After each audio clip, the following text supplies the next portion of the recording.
What is emotional intelligence? Emotional intelligence, my dear brothers and sisters, is a modern term. It's not an old term, it's a modern term that was coined a few decades ago by psychologists. And what it is that it describes our ability and skill to recognize and understand, as well as perceive and influence our own emotions and other people's emotions. Once again, it is a term in modern psychology that describes our ability to recognize, understand, and manage our own emotions, as well as perceive, understand, and influence the emotions of others and work with it. It is not just being nice and friendly.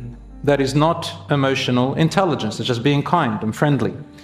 But about truly being aware of how feelings affect our thoughts, our behaviors, and other people around us. My brothers and sisters, this is crucial and important for every Muslim and every individual to learn.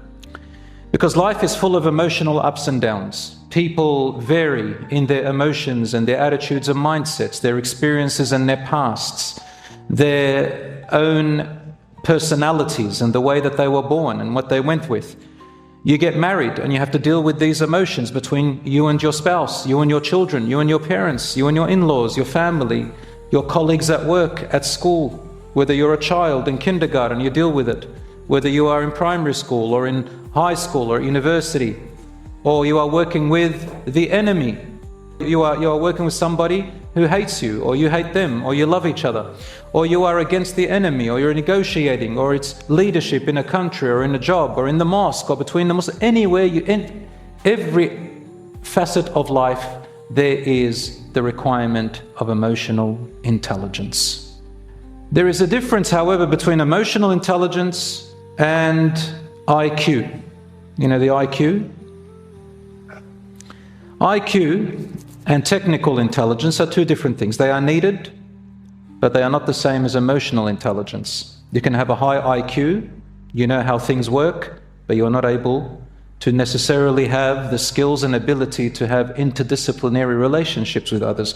Not easy to resolve problems. It's not enough to make you a leader, for example, not enough to make you regulate yourself. So emotional intelligence is the key and more important than all of them. And now when people hire others to work for them in their companies, or you want to hold a position, one of the first things that they look at is your level of emotional intelligence. Are you aware of your own emotions and strengths and weaknesses? Are you aware what triggers you and what doesn't? Are you aware of how much control you have over yourself? Can you regulate? Can you control and channel the emotions when they come at you heavy or light? And are you able to fix when your emotions took the better of you? Then are you aware? How much do you know about other people's emotions and mindsets? Do you have much experience in that? Have you engaged with people a lot? Have you made errors and mistakes? Have you allowed yourself to learn about personalities and people's emotion? And then how much can you regulate your response and how you respond to them in their different changing emotional personalities? It is a very complex skill and ability. And each person has different levels of emotional intelligence. So don't beat yourself up on it, but try your best to improve in the different areas.